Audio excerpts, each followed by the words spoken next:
وجاءوا أباهم عشاء يبكون قالوا يا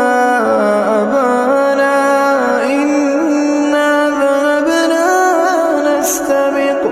وتركنا يوسف عند متاعنا فأكله الذئب وما أنت بمؤمن لنا ولو كنا صادقين وجاءوا على قميصه بدم كذب